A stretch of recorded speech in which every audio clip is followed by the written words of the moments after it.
Hello friends, now I'll be reading the Hindu editorial from 22nd February 2023 at 100 words per minute.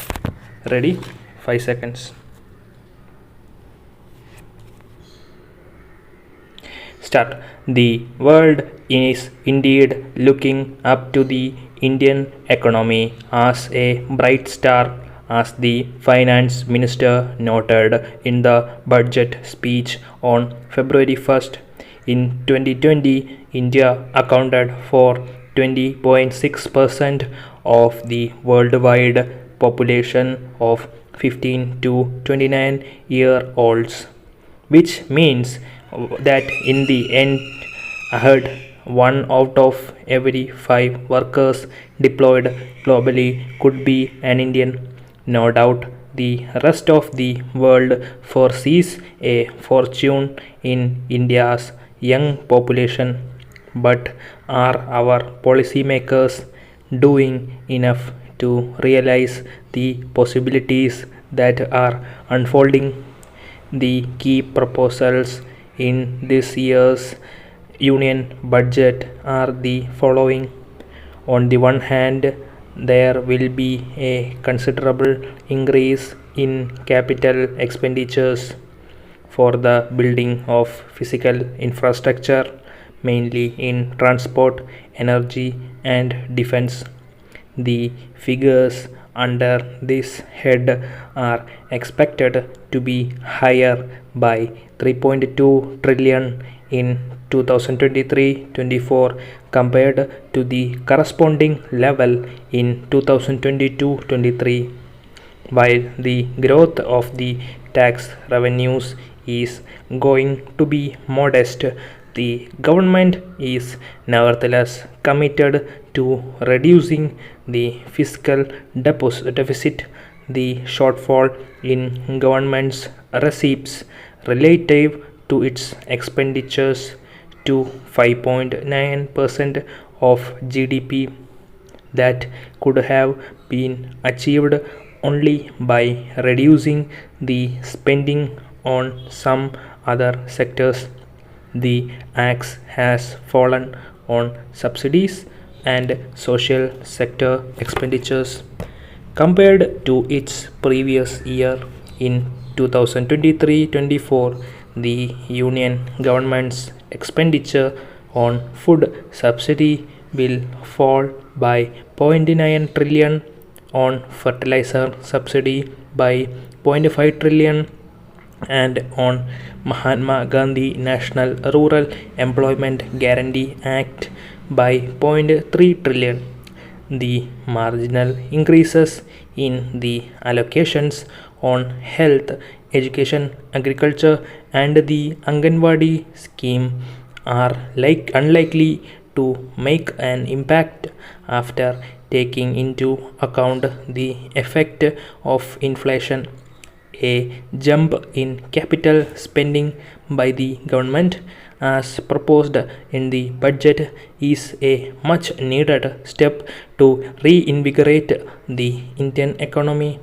Investment as a proportion of income or GDP indicates the rate at which a country's productive capabilities are growing.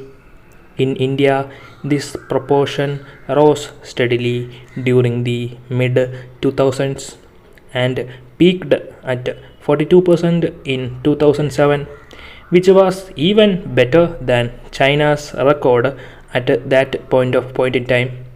High rates of investment translated into extremely fast rates of economic progress in the country, which lasted until the early 2010s. The disruptions and the uncertainty caused due to the global financial crisis in 2007-2008 had been a turning point. China responded to the crisis by increasing domestic investment, a large part of which coming from its public sector.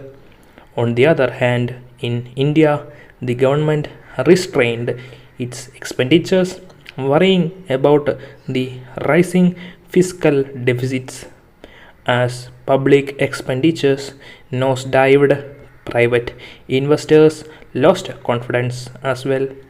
Investment as a proportion of GDP was on a steady downward slide, falling to 33.8% in 2013-14 and 27.3% in 2020-21. If the proposed investments by the government come through, and they indeed crowd in private investments as the finance minister has predicted, that can set the stage for a revival of the Indian economy. In contrast to capital expenditures, subsidies and social sector spending are considered wasteful, and therefore it is believed a cut on their outlaws will not hurt economic growth. Quite the contrary, a reduction in social expenditures not only worsens the existing social inequalities but can also dampen the prospects for long term growth. Only 9.8% of India's workers are in regular jobs that provide some form of social security. Therefore, measures such as MGNREGA and free provision of food have been a clutch at straw for millions of poor Indians, hit as they have been by the COVID 19 pandemic and joblessness. Public expenditures on the social sectors constitute an investment for the future, more so for a country with a predominantly young population. The young a destitute mother receives for work through MGNREGA may ensure that her children do not have to go to the school with empty stomachs. Underinvestments in education and health will undercut India's chances in a global economy that is increasingly dominated by knowledge. In 2022, only 2.6 of the nearly 1.9 million candidates who wrote the National Eligibility Cum Entrance Test in India for admission to undergraduate medical courses managed to secure a seat for MBBS in government college. Every year, millions of young women and men in the country are denied the opportunity for affordable basic and higher education. At the same time, there is frustration among the educated that there are too few decent jobs for many of them. Government expenditure on health and education can provide a boost to both the supply and demand fronts in a knowledge driven economy. More new jobs as teachers and doctors, especially for women, and a great supply of younger professional and skilled workers. Inflated fears about the fiscal deficit and government debt will only be counterproductive in a country possessing vast reserves of untapped human and other resources as India does. Only a small portion of India's public debt is owned to external agencies, while does not pose a threat of the kind that external debts that had created in Greece or is creating in Sri Lanka now. India's government debt is held largely by domestic financial institutions, including public sector banks, insurance companies, and provident funds. In other words, this is a debt the government owes to the people of this country, whose savings the financial institutions have mobilized.